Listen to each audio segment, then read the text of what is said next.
জাতীয় নির্বাচনকে সামনে রেখে সরগরম হয়ে উঠছে রাজনীতির মাঠ। 2018 সালের নির্বাচনে অংশ নিলেও 2024 সালের নির্বাচন বর্জন করে বিএনপি। ভোটের বাইরে ছিল জামাত ইসলামীও। 5 আগস্ট অভ্যুত্থানে আওয়ামী লীগ ক্ষমতাচ্যুত হওয়ার পর রাজনীতির মাঠে সরব দুই দলই। অন্তর্বর্তী সরকারের কাছে দ্রুত সময়ের মধ্যে নির্বাচনের দাবি করছেন বিএনপি নেতারা। কেন্দ্র থেকে তৃণমূল সবখানে একই দাবি, কিন্তু নির্বাচনের জন্য কতটা প্রস্তুত বিএনপি?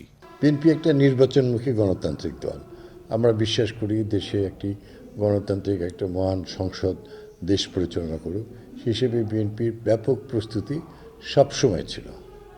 যে কোনো সময় নির্বাচন করার মতো বিএনপি তার সাংগঠনিক শক্তি তারা ব্যবহার করে ইনশাল্লাহ অতীতের মতো নিরঙ্কুশ বিজয় সুনিশ্চিত করবে। জামাত দ্রুত নির্বাচনের দাবি না জানালেও ভেতরে ভেতরে তারাও প্রস্তুতি নিচ্ছে। দলটির কেন্দ্র থেকে অনেকে সবুজ সংকেত পেয়ে সরব হয়েছেন মাঠে। রাজশাহীতেও তার ব্যতিক্রম নয়। আমাদের সংগঠনটাকে গুছাইতে পারলে আমরা নির্বাচনী এটাই আমাদের একটা বড় নির্বাচনী কাজ। আমাদের প্রায় 150 আসনে প্রার্থী সিলেক্টেড। আমরা এখনো পর্যন্ত সেগুলো কেন্দ্রীয় সংগঠন ওইভাবে প্রচার করেনি, কাজ চলছে। বাকি 300 আসনের মধ্যে বাকি 150 আসনের প্রার্থী খুব দ্রুতই আমার মনে হয় ডিক্লেয়ার করবে সংগঠন। বিএনপি জামাতের মধ্যে চলছে সম্পর্কের টানাপোড়েন। দুই দলের শীর্ষ নেতাদের বক্তব্য উত্তেজনা ছড়িয়েছে রাজনীতির মাঠে। জামাত নেতারা বলছেন তাদের বক্তব্য সবার জন্য।